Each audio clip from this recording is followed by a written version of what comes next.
UnCanadian by B. Constant tremors. The ultrasound machine stood before me, impossible to ignore, its presence commanding the center of the room. Its stark white surface and strange, futuristic symbols had become familiar now. I remembered my first appointment, staring at it and thinking it looked like the control panel of a spaceship, with its tiny, rounded monitor. Now, these buttons and dials felt second nature. For a moment, I stood in silence, simply content to be near it. Every time my eyes lingered on the machine, a faint shiver ran through me, subtle but undeniable. My hands itched to reach out, the urge to touch it almost overwhelming, as if that simple act could make everything feel more real. It felt bigger than just a machine. It was this incredible, almost magical thing that would soon show me my baby.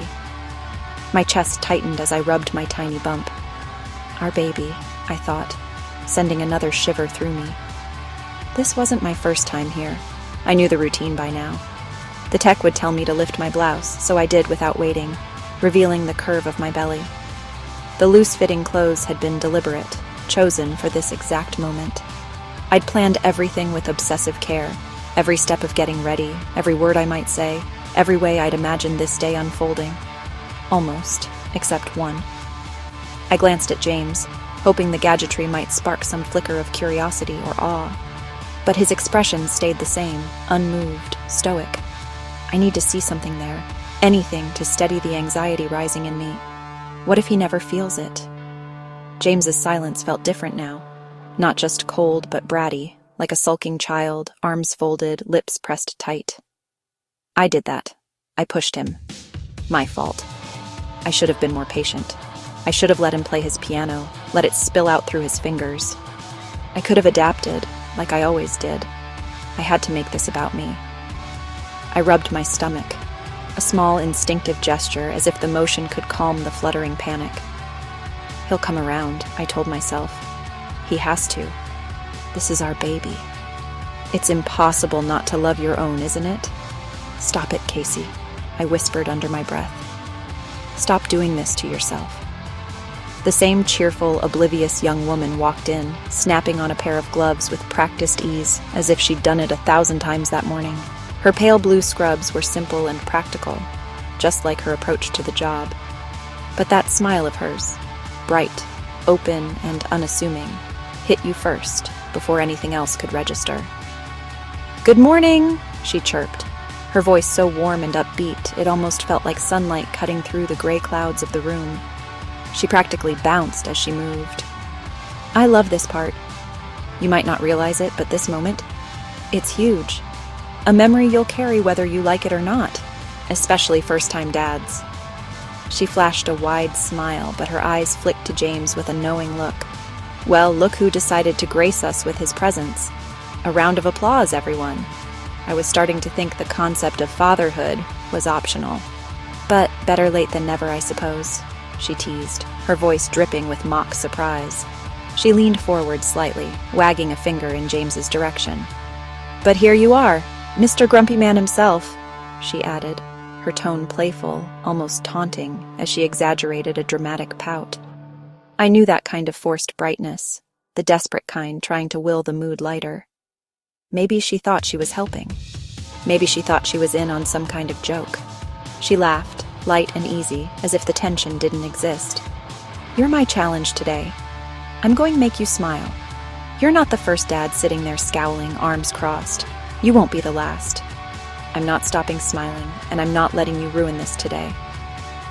James didn't flinch or move. His fingers tapped a steady rhythm on his lap, deliberate, like a silent melody.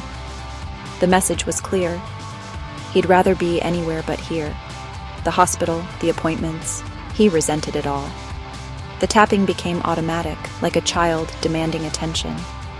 But I shouldn't blame him. Silence was easier for him, I told myself. My stomach twisted as she looked at him, her smile unwavering. She was too caught up in her little performance, too oblivious to notice, but I did. Her warmth made my skin crawl. Couldn't she sense the danger? The growing threat in his quiet loomed, unnoticed by everyone but me. My pulse pounded, each beat drowning out her sweet, carefree laugh. the kind that should have lifted the room. Instead, it filled me with unbearable dread. If James exploded, she wouldn't see it coming. She'd never know what hit her. I'd seen that expression before. The one right before he... No, I couldn't think about that now. I rubbed my wrist without thinking, a reflex I hated but couldn't shake. The bone had mended, but the memory hadn't. But even as I smiled, something inside me twisted. I glanced at James, searching for any sign, any flicker of warmth, a glimmer of understanding. Surely by now he must know that he was going to be a father. I wanted to see his eyes sparkling with joy, to share this moment together. What if he didn't want the baby anymore? What if he'd changed his mind? No, he loved me. Of course he wanted to be here, be supportive. Or he was just frustrated with the situation, not with me. He didn't resent me. He couldn't.